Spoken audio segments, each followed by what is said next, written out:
বাংলাদেশের নির্বাচন সহ সকল গণতান্ত্রিক প্রক্রিয়ার ধ্বংসের হোতা আওয়ামী লীগ ও তাদের দোসর ভারত। তাই অবিলম্বে ক্ষমতাচ্যুত প্রধানমন্ত্রী শেখ হাসিনাকে বাংলাদেশে ফেরত দিতে হবে, অন্যথায় ঢাকায় ভারতের হাই কমিশন ঘেরাও করার হুঁশিয়ারি দিয়েছে গণ অধিকার পরিষদ। পতন হওয়া সরকারের ষড়যন্ত্রের নীল নকশা সম্পর্কে সবাইকে সজাগ থাকতে হবে।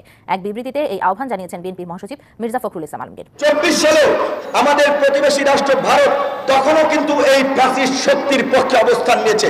আসসালামু আলাইকুম সম্মানিত দর্শক শ্রোতা, আজকের এই ভিডিওটি বর্তমান আমাদের বাংলাদেশের পরিস্থিতি অনুযায়ী অত্যন্ত গুরুত্বপূর্ণ, তাই আপনাদের অনুরোধ করতেছি প্লিজ আজকের এই ভিডিওটি সম্পূর্ণ মনোযোগ সহকারে শুনবেন এবং দেখবেন। আজকের ভিডিওটি হলো ভিপি নূর কঠিন বক্তব্য দিয়েছেন, আগুন ঝরা বক্তব্য শেখ হাসিনাকে নিয়ে। শেখ হাসিনা যে বাংলাদেশ থেকে পালিয়ে যে ভারতে অবস্থান করতেছে, ভারতের সরকার মোদিকে কঠিন হুঁশিয়ারি দিয়েছেন ভিপি নুরুল হক নূর। খুব শীঘ্রই শেখ হাসিনাকে দেশে পাঠাতে হবে, যদি না পাঠায় তাহলে ভিপি নূর এবং বাংলাদেশের সংবিধান অ্যাকশনে যাবে। কারণ বাংলাদেশে অনেক জুলুম অত্যাচার করেছেন শেখ হাসিনা। শেখ হাসিনাকে রাজনৈতিক আশ্রয় দেওয়া যাবে না, তাকে বাংলাদেশে দিয়ে বাংলাদেশের আইন অনুযায়ী তাকে শাস্তি দেওয়া হবে। ভিপি নুরুল হক নূর এমনই বলতেছেন। ভারতের প্রতিনিধিদের সঙ্গে কথা বলেছেন ভিপি নুরুল হক নূর, যে কোনো মুহূর্তে শেখ হাসিনাকে বাংলাদেশে প্রেরণ করতে পারে মোদী সরকার। যাই হোক, এই সম্পর্কে ভিপি নুরুল হক নূরের কিছু গুরুত্বপূর্ণ বক্তব্য রয়েছে, আপনারা শুনলে রীতিমতো অবাক হয়ে যাবেন। তো বেশি সময় নষ্ট না করে আমরা ভিডিওতে চলে যাই। ভিপি নুরুল হক নূর কি বলতেছে শেখ হাসিনাকে দেশে আনার বিষয়ে, তো চলুন আমরা ভিডিওটি দেখে নেই। আজকে গতানুগতিক রাজনৈতিক বক্তব্যের বাইরে দু একটি কথা বলতে চাই। প্রথমত, আমাকে যখন গ্রেপ্তার করা হয়েছিল, আমি রিমান্ডে থাকা অবস্থায় আমাদের সাথে জামাতের সেক্রেটারি জেনারেল মিয়া গোলাম পরোয়ার, বিএনপির সিনিয়র যুগ্ম মহাসচিব রুহুল কবির রিজভী ভাই সহ অনেক সিনিয়র নেতৃবৃন্দ ছিল। আমরা সবসময় নামাজ আদায় করেছি, একত্রে মোনাজাত করেছি। জেলখানাতেও মোনাজাতে একটা কথা আল্লাহর কাছে পরিষ্কারভাবে বলেছি যে আল্লাহ, আপনি এই জাতির জন্য উত্তম ফয়সালা দিয়ে দেন, এই জাতির যেই পথে মুক্তি পাবে আপনি সেই ব্যবস্থা করে দেন। তো আপনার আমাদের সকলের দোয়া, হয়তো কারো দোয়া আল্লাহ কবুল করেছে, তার ফলেই এই ফ্যাসিস্ট শক্তির পতন ঘটানো সম্ভব হয়েছে। নিশ্চয়ই আপনারা ভুলে যাননি, সমস্ত আন্তর্জাতিক শক্তিগুলো বিশেষ করে বাংলাদেশের প্রশ্নে আমাদের প্রতিবেশী রাষ্ট্র ভারত গত 15 বছর ধরে যেভাবে নগ্ন হস্তক্ষেপ করে আসছে, নির্বাচনগুলোতে যেভাবে প্রভাব বিস্তার করে আসছে, 14 সালের বিনা ভোটের নির্বাচনকে সার্টিফাই করার জন্য ইন্টারন্যাশনালি তারা ওকালতি করেছে। 18 সালে এই কারচুপির নির্বাচনের সেটআপ ভারতীয় গোয়েন্দা সংস্থার সহ এখানকার এজেন্ট সহ মিলিতভাবে করেছে। 24 সালেও সমস্ত ওয়েস্টার্ন কান্ট্রি যখন বাংলাদেশে একটা অবাধ, সুষ্ঠু, নিরপেক্ষ নির্বাচনের কথা বলেছে, আমাদের প্রতিবেশী রাষ্ট্র ভারত তখনও কিন্তু এই ফ্যাসিস্ট শক্তির পক্ষে অবস্থান নিয়েছে। এখানে সাবেক কূটনৈতিক পিনাক রঞ্জন চক্রবর্তী থেকে শুরু করে সাবেক প্রতিরক্ষা মন্ত্রী এম জে আকবর সাহেবরা এখানে এসে আওয়ামী লীগের পক্ষে ওকালতি করেছে।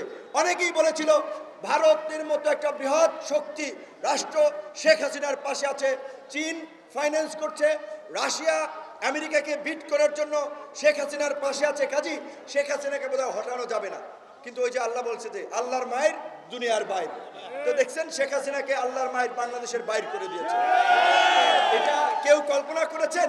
এত প্রতাপশালী নারী প্রধানমন্ত্রী কয়েকদিন আগেও দাম্ভিকতার সাথে বলেছিলেন শেখ মুজিবের কন্যা দেশ ছেড়ে পালায় না। পরে কি হয়েছে?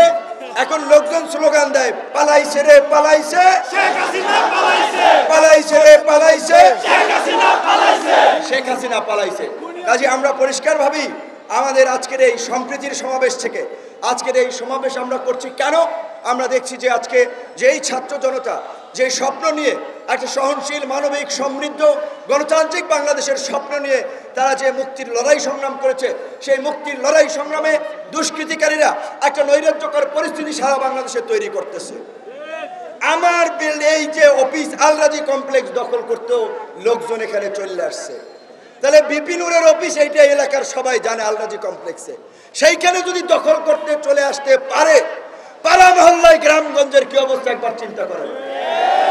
আমি বলেছি টিভি দখল হয়ে যাচ্ছে, টিভি চ্যানেল, পত্রিকা অফিস দখল হয়ে যাচ্ছে, মালিকানা পরিবর্তন হয়ে যাচ্ছে, ব্যবসায়িক শিল্প গোষ্ঠীর মালিকানা পরিবর্তন হয়ে যাচ্ছে, একটা হরিলুট চলছে, এমনকি ব্যাংক লুটপাটের ঘটনাও ঘটছে। আমি সেদিন ডিবিসি পত্রিকায় দেখেছি কয়েকটি ব্যাংকের ভল্ট থেকে টাকা নিয়ে যাচ্ছে বাংলাদেশ ব্যাংকে। একটা নৈরাজ্য চলছে। কেন আমরা এই বিপ্লব করেছি? এই নৈরাজ্য দেখার জন্য, এই নৈরাজ্য দেখার জন্য আমরা এই বিপ্লব করি নাই। কিছু ব্যক্তিরা এতদিন চামচামি করেছে, এখন অফিসার হবেন, টিভি চ্যানেলের মালিক হবেন, টিভি পত্রিকা চালাবেন, পয়সাপাতি কামাবেন। একজন ব্যবসায়ীটা এখন আপনারা মালিকানা পরিবর্তন করে নেবেন। এটিকে হরিলুটের বাংলাদেশ গড়ার জন্য আমরা এত ত্যাগ স্বীকার করেছি, এত রক্ত দিয়েছি। নো, সেটা হবে না, হবে না। আমরা ওই দুর্বৃত্তদেরকে হুঁশিয়ারি দিয়ে বলতে চাই, আমরা সামরিক বাহিনীকে, আমরা অন্তর্বর্তীকালীন সরকারকে বলতে চাই, অতি দ্রুত আপনারা সকল রাজনৈতিক দলের সাথে বসে কিভাবে এই দুর্বৃত্তদের বিরুদ্ধে ব্যবস্থা নেবেন, পরাজিত করবেন, আপনারা সেই রূপরেখা তৈরি করুন। আমরা আপনাদেরকে সব ধরনের সহযোগিতা করব।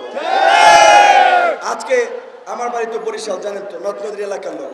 লঞ্চঘাট দখল হয়ে যাচ্ছে, এই পার খাবে এক গ্রুপ, খেয়াঘাট ওই পার খাবে আরেক গ্রুপ। অলরেডি ভাগ বাটোয়ারা, লুটপাট একটা শুরু হয়ে গেছে। যেতে না যেতেই কোন সরকার, রাজনৈতিক সরকার কি ক্ষমতা এসেছে? আগে রাজনৈতিক দলের উৎপাত এইভাবে বেড়ে গিয়েছে, নিরীহ মানুষের উপরে হামলা হচ্ছে, বাড়িঘর দখল হচ্ছে। এই পরিস্থিতি চলতে দেওয়া যায় না। তাই আমি ছাত্র জনতাকে বলবো, এই বিপ্লবকে যারা নস্যাৎ করতে যায়, বৃহৎ বিপ্লবে পরিণত করতে চায়, তাদের বিরুদ্ধে পাড়া মহল্লায় সম্প্রীতি সমাবেশ করে এইভাবে নাগরিক, সচেতন মানুষ, সাংবাদিক, প্রশাসন সকলকে নিয়ে দুর্বৃত্ত প্রতিরোধ কমিটি গঠন করতে হবে। আজকে পুলিশের চেইন অফ কমান্ড ভেঙে পড়েছে। আপনার অন্যান্য প্রতিষ্ঠানগুলোর প্রধানরা গা ঢাকা দিয়েছে। তাই অন্তর্বর্তীকালীন সরকারকে অনতি বিলম্বে প্রশাসনে একটা শৃঙ্খলা ফিরিয়ে আনতে হবে। পুলিশ প্রশাসন সহ সরকারি কর্মকর্তা কর্মচারীদের মধ্যে যারা এই ফ্যাসিস্ট শক্তির লেজুর ভিত্তি করেছে, গোলামি করেছে, দালালি করেছে, জনগণের বিরুদ্ধে অবস্থান নিয়ে গণবিরোধী কর্মকাণ্ড করেছে, অনতি বিলম্বে তাদেরকে চিহ্নিত করে চাকরিচ্যুত করে বিচারের মুখোমুখি করতে হবে। এনএসআই, ডিজিএফআই সহ সকল গোয়েন্দা সংস্থার প্রধানদেরকে বিচারের মুখোমুখি করতে হবে, কারণ তারা এই গণহত্যা এবং এই নৈরাজ্যে এই সরকারের সহযোগী ছিল। র্যাব আগেই আন্তর্জাতিকভাবে একটি ডেথ স্কোয়াড বাহিনী হিসেবে পরিচিত হয়েছে। র্যাব যখন বিএনপি আমলে গঠিত হয়েছিল, তখন আওয়ামী লীগ বলেছিল র্যাব তারা ক্ষমতায় গেলে বিলুপ্ত করবে, কিন্তু আওয়ামী লীগ গত এই 15 বছরে র্যাবকে একটি খুনি গুম বাহিনীতে পরিণত করেছে, যেই কারণে মার্কিন যুক্তরাষ্ট্র র্যাবকে নিষেধাজ্ঞা দিয়েছে। কাজেই আওয়ামী লীগ বিএনপি করে নাই, অন্তর্বর্তীকালীন সরকারকে করতে হবে। র্যাবকে বিলুপ্ত করতে হবে। র্যাবের মতো এই রকমের যে কোনো গণবিরোধী বাহিনী, গুম বাহিনী, আয়নাঘর যেন তৈরি না হয়, সেই পদক্ষেপ নিতে হবে। এবং আমি আশাবাদী স্বরাষ্ট্র আপনার মন্ত্রণালয়ের যিনি দায়িত্বে পেয়েছেন উপদেষ্টা ব্রিগেডিয়ার জেনারেল শাহদ সাহেব, তিনি সেটা করতে পারবেন, কিন্তু তিনি একা পারবেন না। সম্মানিত দর্শক শ্রোতা, আপনারা বিস্তারিত ভিডিওতে দেখতে পারলেন ভিপি নুরুল হক নূর তিনি কি বলতেছেন শেখ হাসিনাকে দেশে আনা বিষয়ে।